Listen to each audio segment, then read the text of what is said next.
À 93 ans, Marianne Duigout prend sa retraite, mais presque à contre-cœur. Patronne d'un bar dans les années 60 et après quelques travaux d'agrandissement de l'établissement en 1969, elle fut durant plus d'une quarantaine d'années à la tête de la discothèque Le Spot, appelée aussi parfois le Las Vegas breton. À son plus grand regret, il y a quelques mois, son fils Jo, 68 ans, souhaite arrêter l'activité du dancing après 45 années de service auprès de sa maman. Moi, je suis arrivé en deuxième partie lorsque ma mère avait déjà créé ce petit bistrot qu'on appelait chez Marianne à l'époque. Et suite à des travaux qui ont été faits pour agrandir ce bar, lorsque le bâtiment a été construit, on s'est rendu compte que c'était grand ce qu'on avait prévu. On s'est demandé qu'est-ce qu'on allait en faire. Et moi j'ai dit on va faire une discothèque. Et voilà, c'est parti. Et après, vous est venue l'idée de faire le disque jockey. J'étais en même temps barman et DJ-jockey. Donc j'étais obligé d'apprendre très vite comment que ça fonctionnait.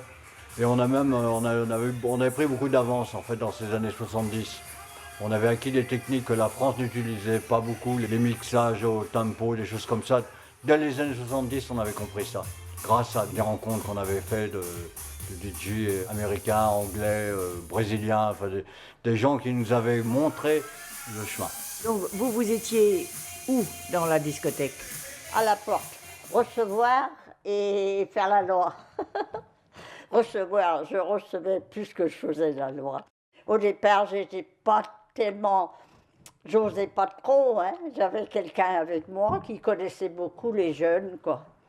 Celle qui connaissait l'essentiel de la clientèle lorsque le bar était ouvert après le début du spot. Et elle a toujours tenu le poste clé, c'est-à-dire que c'est elle qui décidait qui rentrait pas. Et donc, elle a une mémoire visuelle extraordinaire. Elle reconnaîtra quelqu'un 20 ans après. Si quelqu'un était mis dehors, il rentrait plus. Dès le début, la discothèque attire tous les jeunes de la région. Le succès est là. Les personnalités du spectacle défilent, assurant la notoriété de l'établissement. Au spot, on avait dès le départ compris comment il fallait animer les étés. Et on a fait venir des gens comme Trian, Stéphane Grappelli. Nicoletta est venue, mais en tant qu'invité pour faire la fête et non pas, non pas en tant qu'artiste.